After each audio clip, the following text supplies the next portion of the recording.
Welcome to my channel kids. चलो आज हम देखते हैं एक नई कहानी है महाभारत की शुरुआत। चलो देखते हैं कि महाभारत की शुरुआत कहाँ से होती है। हस्तिनापुर के राजा शांतनु थे। एक दिन वो गंगा नदी के किनारे पहुंचा। उन्होंने गंगा में गंगा माता को देखा और उन्हें प्यार हो गया। गंगा माता से कहा कि आप मुझसे शादी करोगे? तो गंगा माता ने कहा, हाँ मैं करूंगी, पर आपको मुझे वचन देना होगा कि कभी मुझसे कोई भी सवाल नहीं करेंगे। गंगा माता एक एक करके 7 पुत्र को जन्म देती है, पर जन्म देते ही वो बालक को नदी में बहा देती थी।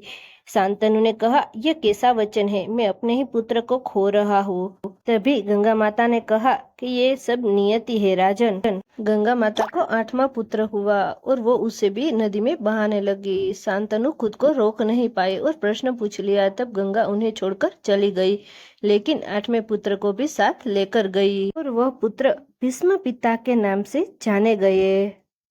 भीष्म बहुत महान और बलशाली और धर्मपरायण थे। राजा शांतनु को बाद में सत्यवती से प्रेम हो गया, लेकिन सत्यवती के पिता चाहते थे कि उनकी संतान ही राजा बने।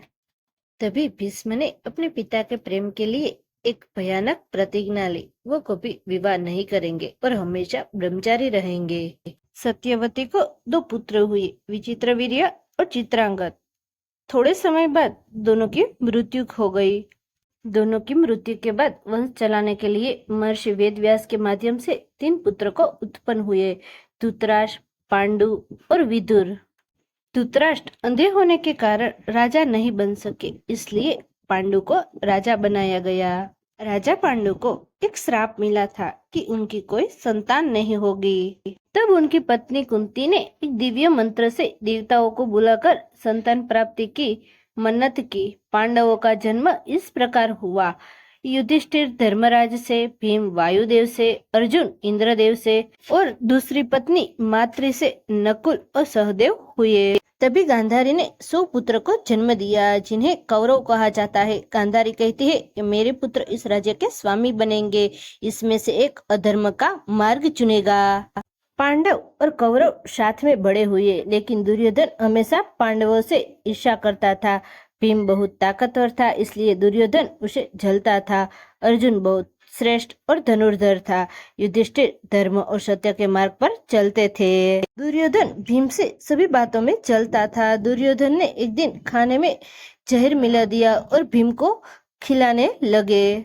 एक दिन युधिष्ठिर ने लक्षागृह को जलाने की कोशिश की कि पांडवों इस बार नहीं बचेंगे और लक्षागृह जलाकर मारने की योजना की, लेकिन इस बार भी पांडव बच गए। इस तरह हर बार पांडव बच निकलते थे। आदि पर्व हमें सिखाता है भीष्म से त्याग करना, युधिष्ठिर से धर्म और दुर्योधन से ईर्ष्या का परिणाम। और यहीं से परिवार में संघर्ष की शुरुआत होती है। यहीं से आगे चलकर महाभारत का महान युद्ध शुरू होने की नींव रखी जाती है।